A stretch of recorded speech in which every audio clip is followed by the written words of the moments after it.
London, 1814. Take care, Lady Jane. You are about to. The warning came too late. Lady Jane Sinclair, only daughter of the Earl of Westmoreland, stumbled over her own feet and went crashing into a footman bearing a tray of champagne flutes. The resulting cascade of glass and spirits drenched not only her pale blue evening gown but also the pristine waistcoat of Lord Pembroke, one of London's most eligible bachelors. "My deepest apologies," Jane murmured, mortification colouring her cheeks a shade deeper than the fashionable rouge she had applied earlier that evening. She dabbed ineffectually at Lord Pembroke's ruined garment with her handkerchief.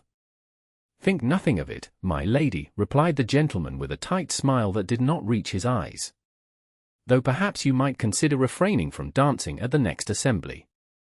With a curt bow, he turned and departed, leaving Jane alone in a growing pool of champagne as the other guests pretended not to stare while whispering behind their fans. "The third catastrophe this season," observed her dearest friend, Miss Harriet Kavanagh, appearing at her side. "You must admit, Jane, you have a particular talent for disaster on the dance floor." Jane sighed. "I fear I was born with two left feet, each determined to trip the other." "What you need," Harriet declared, linking arms with her to lead her away from the scene of her humiliation, "is instruction. Private instruction, away from prying eyes and wagging tongues. Who would undertake such a thankless task? I've had 7 dancing masters since childhood. The last one fled after I fractured his toe during a particularly vigorous allemande." Harriet guided her toward the ladies' withdrawing room. "Leave that to me."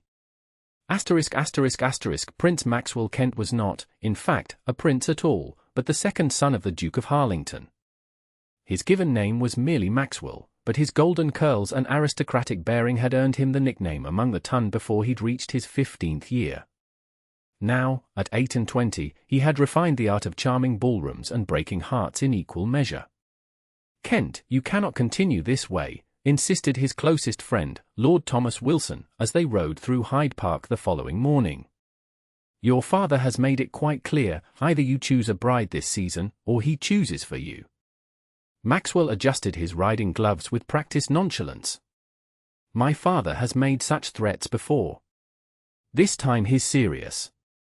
He's been in discussion with Lord Belwether about his daughter, Prudence." Maxwell's horse nearly stumbled as he pulled sharply on the reins. "Prudence Belwether? The girl has the personality of boiled cabbage. She also has a dowry the size of Wales." Maxwell scowled. "I would rather marry a scullery maid with wit than an heiress without one." "Then find someone else quickly. The clock is ticking." Their conversation was interrupted by a melodious female voice calling out from behind. "Lord Wilson! What a pleasant surprise!" The men turned to see Harriet Kavanagh and Lady Jane Sinclair approaching on horseback, accompanied by a stern-faced groom who kept a watchful distance. Maxwell doffed his hat with a flourish. "Miss Kavanagh, a delight as always. And Lady Jane, I believe? We have not been formally introduced, but I observed your spirited interpretation of the quadrille at Lady Hertford's ball last evening." Jane's cheeks flushed crimson. "You were witness to my disgrace, then." "I saw a lady who attacks life with enthusiasm, if perhaps with unconventional technique." Thomas cleared his throat. "Miss Kavanagh mentioned to me that Lady Jane seeks to improve her dancing before the midsummer ball. I thought perhaps you might assist, Kent. You are, after all, renowned for your grace on the dance floor." Maxwell shot his friend a suspicious glance, catching the meaningful look that passed between Thomas and Miss Kavanagh. "I'm not certain I understand what you're suggesting." "Private lessons," Harriet said brightly. "Somewhere discreet, of course. The Sinclairs' townhouse has a small ballroom that would serve admirably." "I couldn't possibly impose," Jane protested, looking mortified. "Nonsense," replied Maxwell, suddenly intrigued by the challenge, and by the intelligence that sparkled behind Jane's embarrassment. "I should be honored to assist. Though I warn you, Lady Jane, I am a demanding instructor. And I am a hopeless pupil, Lord Kent. But if you are brave enough to risk your toes, I am desperate enough to try once more."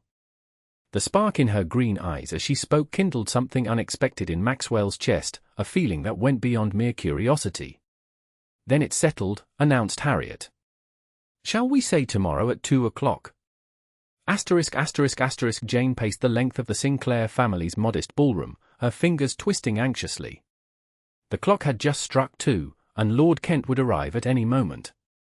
She had agonized over what to wear, finally selecting a simple morning dress of pale yellow muslin, practical for dancing, yet flattering to her auburn hair. "He's here, my lady," announced Simmons, the butler, from the doorway.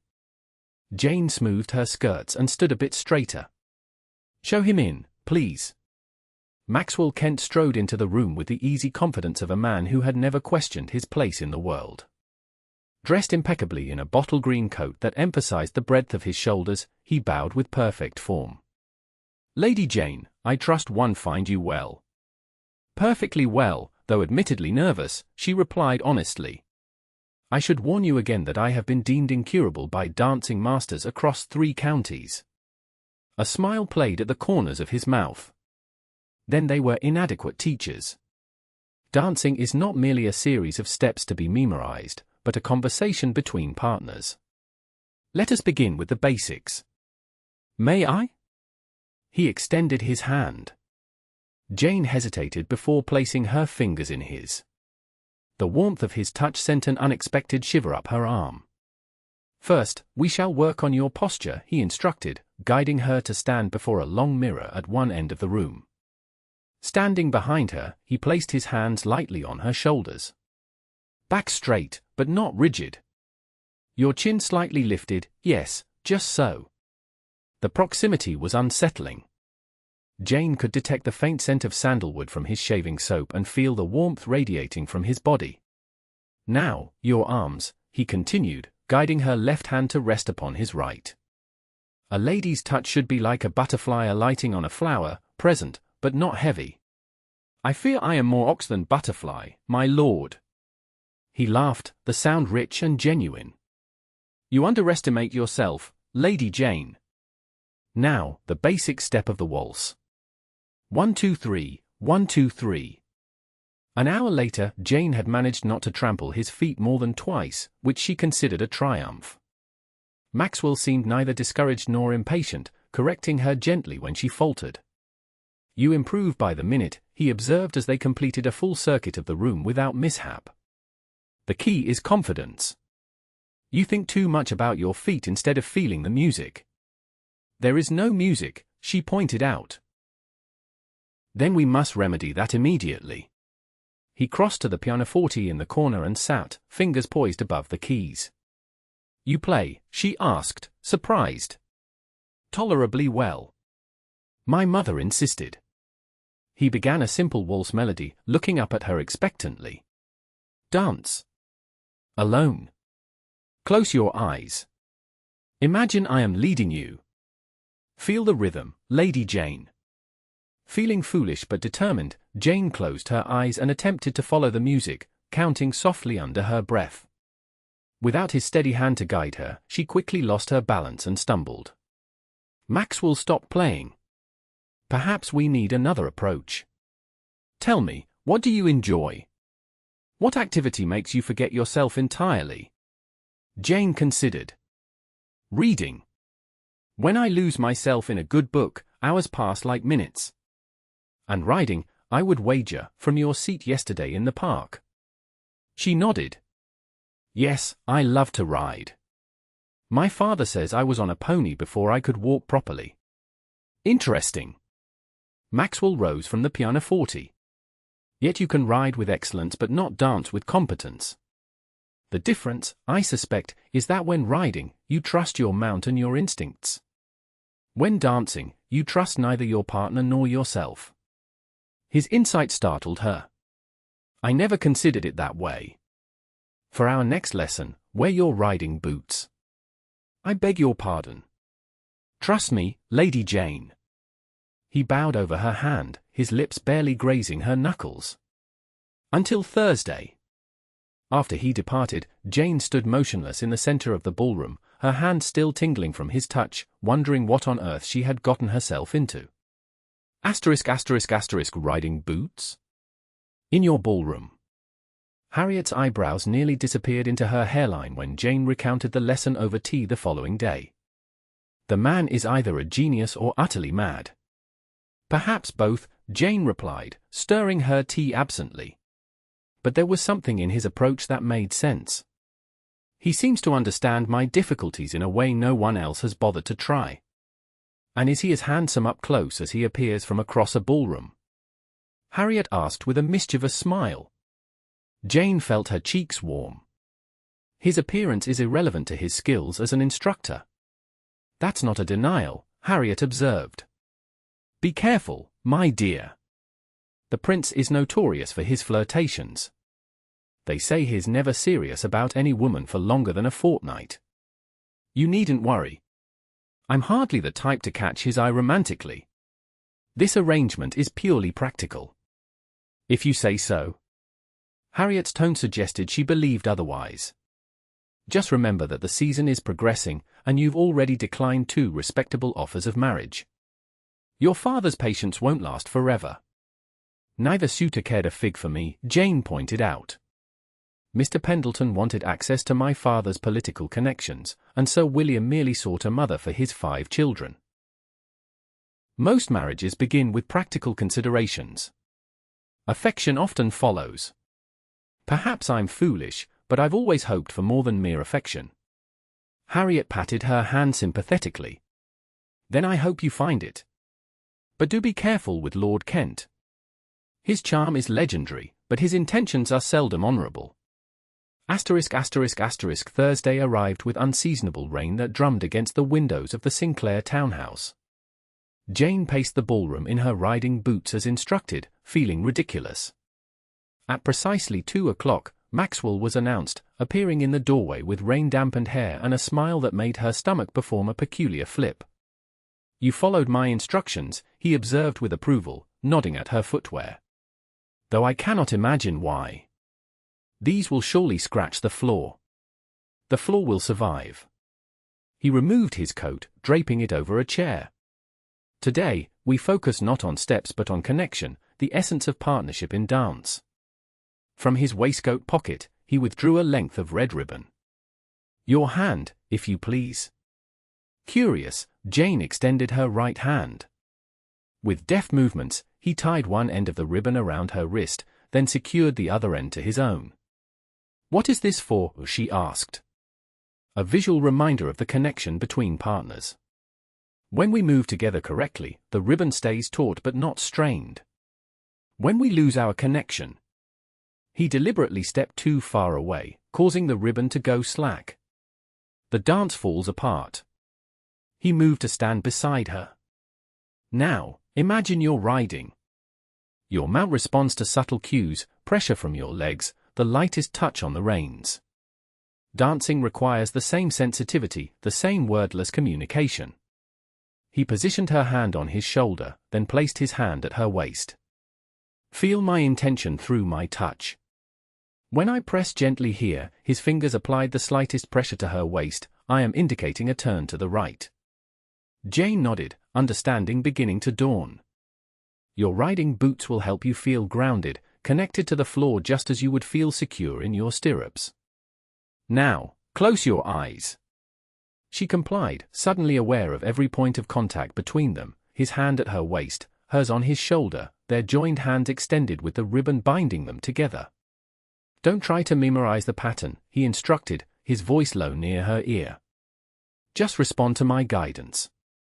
1, 2, 3, 1, 2, 3.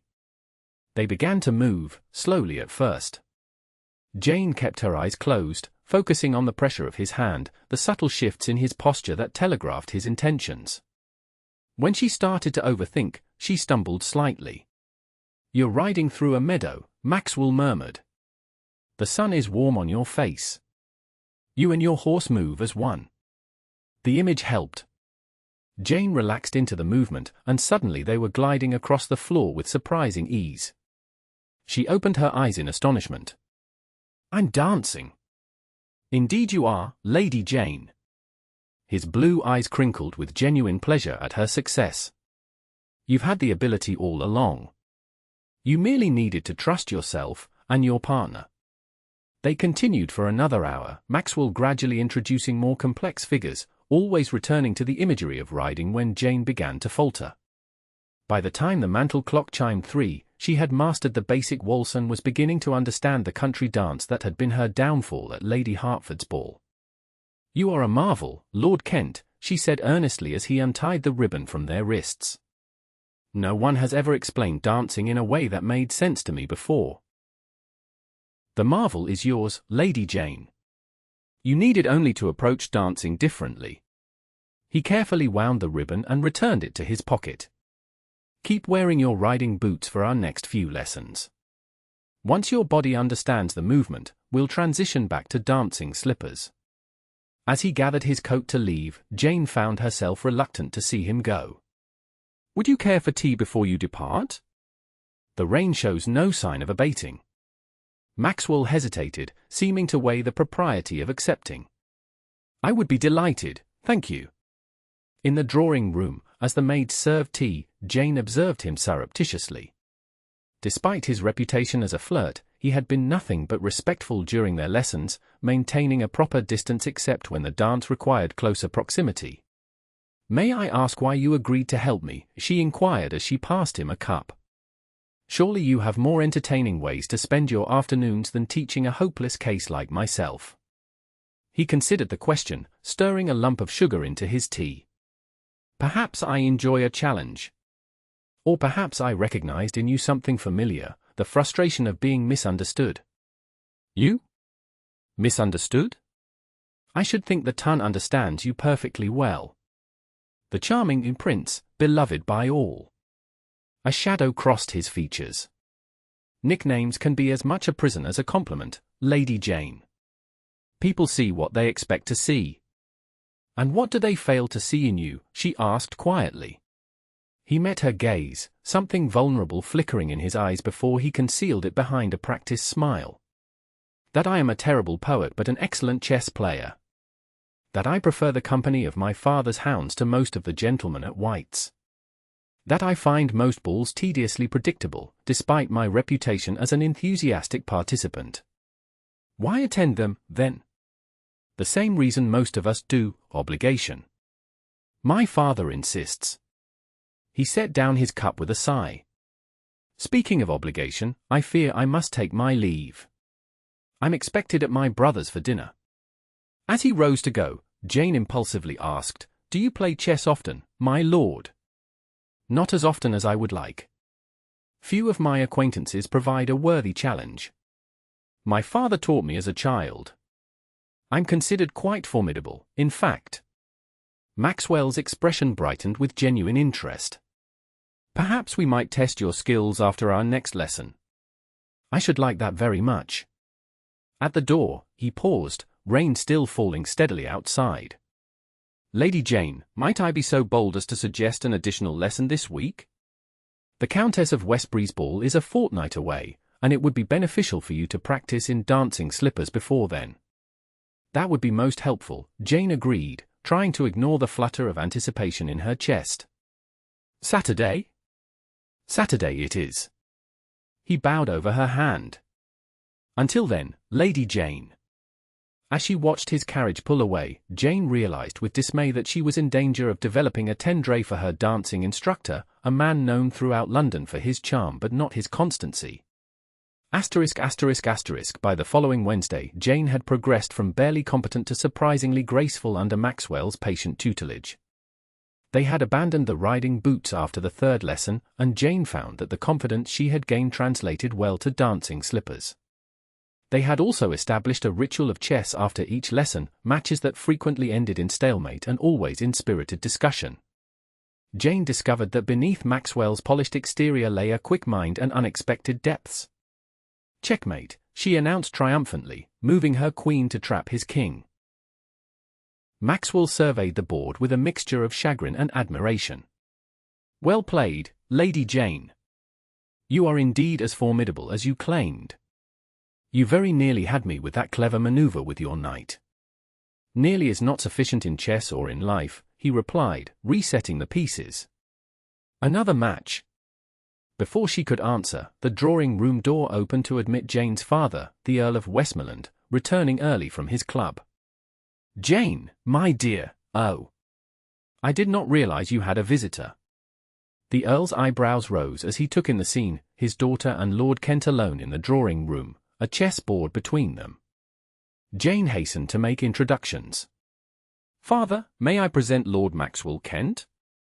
He has been kind enough to assist me with my dancing in preparation for the Countess of Westbury's ball." "Dancing, is it?" The Earl's tone suggested skepticism as he glanced at the chessboard. Maxwell rose and bowed respectfully. "A pleasure to meet you, Lord Westmoreland. Your daughter has made remarkable progress. She possesses natural grace that merely required the proper approach to unlock." The Earl harumphed. "Natural grace? My Jane? We must be speaking of different young ladies." "Father," Jane protested, stung by his dismissiveness. "I assure you, my lord, Lady Jane will acquit herself admirably at the upcoming ball," Maxwell said smoothly. "In fact, I would be honored to claim her first dance, with your permission." The Earl studied Maxwell with narrowed eyes. "Your reputation precedes you, Lord Kent. I'm not certain I wish my daughter associated with a gentleman known more for his dalliances than his discretion." Jane felt her face flame with embarrassment. "Father, please." Maxwell remained composed. "Your concern is understandable, my lord. I can only assure you that my intentions toward Lady Jane are entirely honorable. Our association has been conducted with the utmost propriety, with her companion present for all lessons. A small falsehood, but a necessary one." The Earl seemed somewhat mollified. "Very well. You may claim her first dance at the ball. But I warn you, sir, my daughter's reputation is beyond value to me. As it should be, my lord. I would defend it as fiercely as you." Maxwell turned to Jane. "I believe I should take my leave. Until Saturday, Lady Jane." After he had gone, the Earl fixed Jane with a penetrating stare. "Be careful, daughter. Men like Maxwell Kent are practiced at making young ladies believe themselves special, only to move on to the next conquest.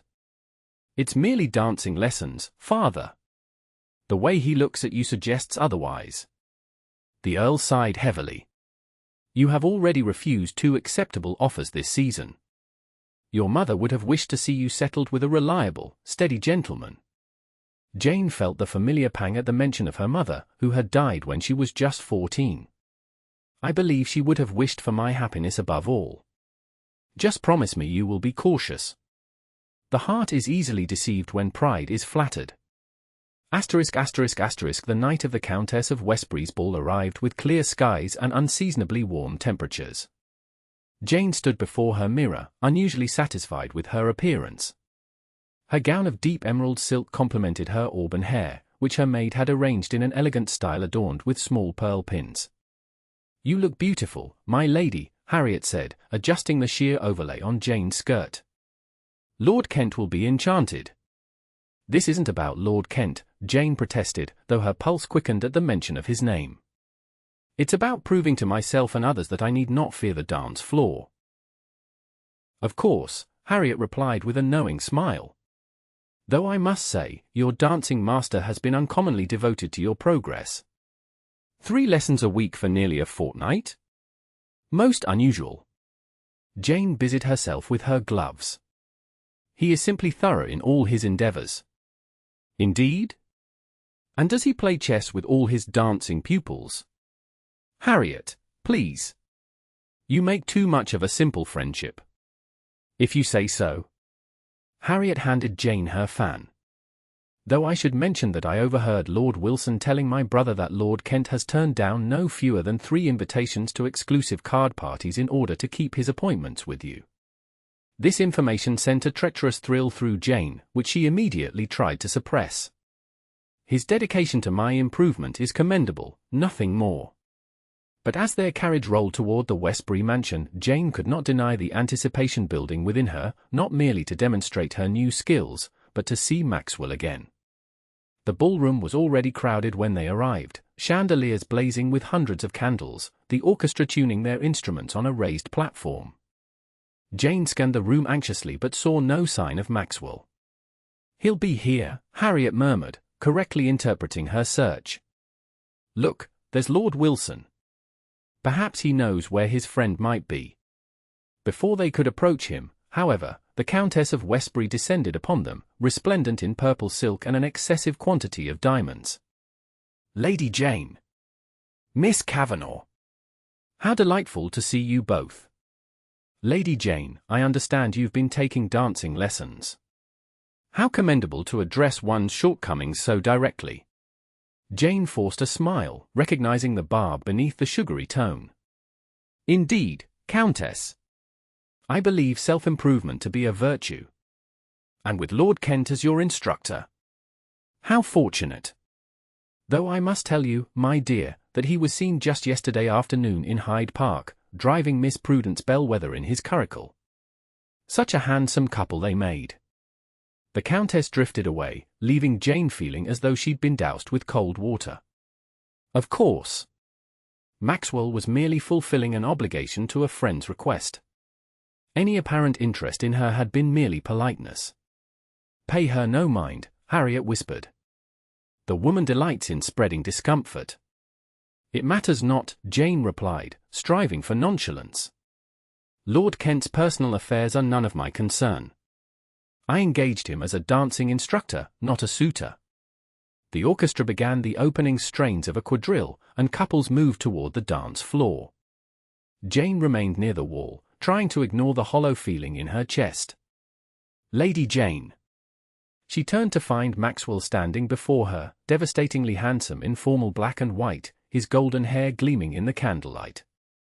"Lord Kent." She cursed, keeping her voice cool. "I had begun to think you had forgotten our engagement for the first dance. I would sooner forget my own name." He offered his arm. "Shall we show the ton what you've learned?" Pride propelled her forward despite her wounded feelings. The quadrille was forming, and they took their places among the other couples. As the dance began, Jane focused on the steps, on maintaining her posture, on all the technical aspects Maxwell had drilled into her. "You're thinking too much again," he murmured as they came together in the figure. "Remember the meadow, the sunshine.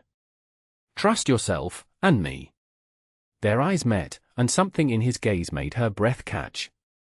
She allowed herself to relax into the dance, to feel the music rather than count the beats. To her amazement, she moved with unexpected grace, following his lead as naturally as breathing. When the dance concluded, a smattering of surprised applause broke out around them.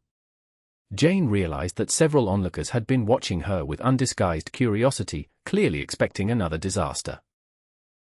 "You were magnificent," Maxwell said as he led her from the floor. "I could not be more proud." "Thank you for your instruction," she replied formally. "I understand congratulations may soon be in order for you as well."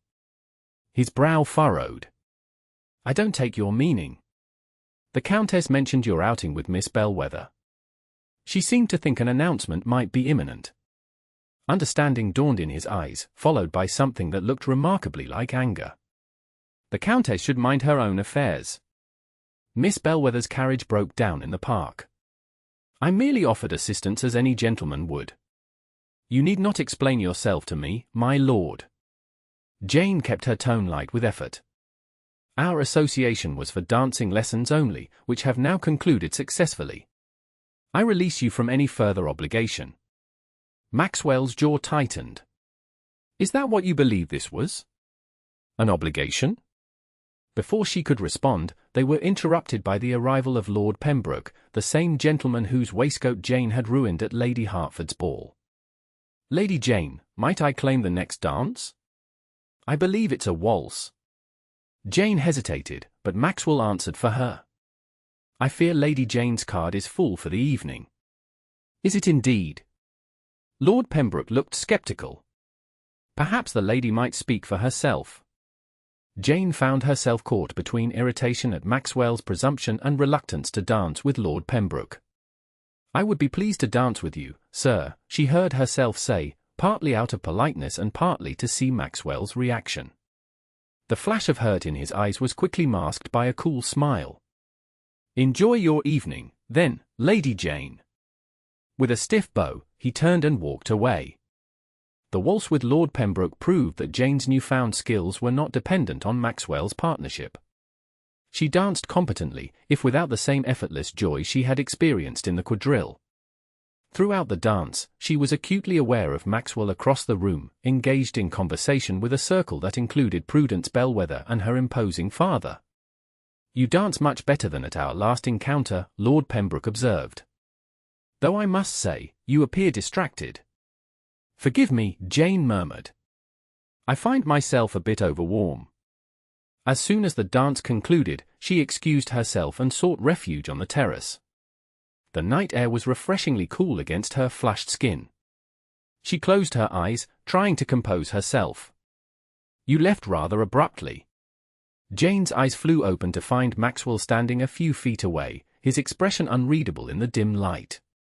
"I needed air," she replied. "Shouldn't you be attending to Miss Bellwether?" "I have no interest in Miss Bellwether, despite what gossips like the Countess might imply." He moved closer. "Jane, these past 2 weeks have been the most enjoyable of my life." The use of her given name sent a tremor through her. "Because you enjoy teaching?" "Because I enjoy you." He took her hand, his touch sending warmth coursing up her arm. "Your quick mind, your determination, your surprising humor. The way you challenge me at chess. The way you refuse to settle for anything less than genuine connection." Jane's heart pounded. "You have a reputation, my lord. One largely exaggerated by society's love of simplistic narratives. Yes, I have flirted. Yes, I have danced attendance on many young ladies. But I have never, until now, considered offering my heart to any of them." "And you're offering it now?" "To me." Jane could scarcely believe what she was hearing. Maxwell stepped closer still, close enough that she could see the earnestness in his blue eyes. "My father insists I marry this season, it's true. He favors a match with Miss Bellwether. But I find I cannot contemplate such a fate, not since I've discovered what it means to be truly engaged, mind, body, and spirit, with a partner who matches me in every way." "Maxwell!" Jane whispered, his name feeling both foreign and familiar on her lips. "I know it's sudden. I know you have reason to doubt. But I am not asking for an immediate answer, only for permission to court you properly, to demonstrate that my intentions are sincere." From within the ballroom came the sound of the orchestra beginning another dance. Jane knew they should return before their absence was noted, but she could not bring herself to move away from him. "My father believes you incapable of constancy," she said. "Then I shall prove him wrong." Maxwell lifted her hand to his lips. "Day by day, if you'll allow it." The sincerity in his voice, the steady pressure of his fingers around hers, the weeks of patient teaching and challenging chess matches, all combined to convince Jane that this was no practiced seduction but something genuine and rare. "I would like that very much," she said softly. His smile was radiant. "Then shall we begin now, with another dance? I believe you've yet to try the cotillion we practiced last Saturday." Hand in hand, they returned to the ballroom, where whispers followed their entrance. Jane found she cared nothing for the speculation. For once, her feet were sure beneath her, her heart light in her chest, and her future bright with possibility. The midsummer ball at Harlington House, the Kent family's ancestral estate, was the most anticipated event of the season. Jane stood at the entrance to the grand ballroom on Maxwell's arm, momentarily overwhelmed by the splendor before them. "Nervous?" he asked, covering her gloved hand with his. "Not about dancing," she replied. "But meeting your father properly is rather daunting." The past month had seen a careful courtship, conducted under the increasingly approving eye of her father, who had been won over by Maxwell's evident sincerity and Jane's obvious happiness. Tonight would be their first formal appearance at a Kent family function, a significant step. "He will adore you," Maxwell assured her. How could he not? The Duke of Harlington proved more intimidating in person than Jane had anticipated, tall, austere, with Maxwell's blue eyes but none of his warmth. His greeting was polite but reserved. "So you are the young lady who has captured my son's attention," he said, assessing her with a calculating gaze. "I understand you've developed quite a reputation as a dancer." "A recently acquired skill, Your Grace," Jane replied. "Your son is an excellent teacher." "Indeed? I was not aware that dancing master was among his accomplishments." Maxwell's hand tightened slightly on hers. "Father, Lady Jane is also an exceptional chess player. She has bested me in more than half-hour matches." This information seemed to surprise the Duke. "Is that so? I should like to test your skills myself sometime, Lady Jane. I taught Maxwell the game, you know." "I would be honored, Your Grace." As the evening progressed, Jane noticed the Duke observing her interactions with increasing interest. She danced every dance with flawless precision, conversed intelligently with Maxwell's acquaintances, and generally comported herself with a grace that belied her former reputation for clumsiness. During a brief respite, Maxwell led her to a quiet corner. "You've impressed him," he murmured. "I can tell." "How?" "He hasn't mentioned Prudence Bellwether once this evening." Jane laughed. "A low standard for approval. For my father, it's practically a ringing endorsement." Maxwell's expression grew serious. "Jane, there's something I must ask you." Her heart skipped at his tone. "Yes? Would you join me in the garden? There's a particularly fine view of the moon from the Rose Terrace." The garden was illuminated with strategically placed lanterns, casting a romantic glow over the blooming roses. Maxwell led her to a secluded bench overlooking the moonlit grounds. "Do you know what day it is?" he asked. Jane considered. "The 21st of June. Exactly 1 month since our first dance at the Countess's ball. The night I realized I could never be content with anyone but you." He took both her hands in his. "These past weeks have confirmed what I already knew, that you are the only partner I wish by my side, in dance and in life. Your intelligence challenges me, your integrity humbles me, and your smile—" He paused, seemingly overcome. "Your smile makes me believe I could be a better man than I've ever aspired to be." Jane felt tears pricking at her eyes. "Maxwell!" He lowered himself to one knee before her. "Lady Jane Sinclair, would you do me the extraordinary honor of becoming my wife? I promise to lead our dance through life with care, to cherish your partnership above all others, and to love you faithfully until my last breath." Joy bubbled up within her, as effervescent as champagne. "Yes," she whispered, then more strongly, "yes, with all my heart."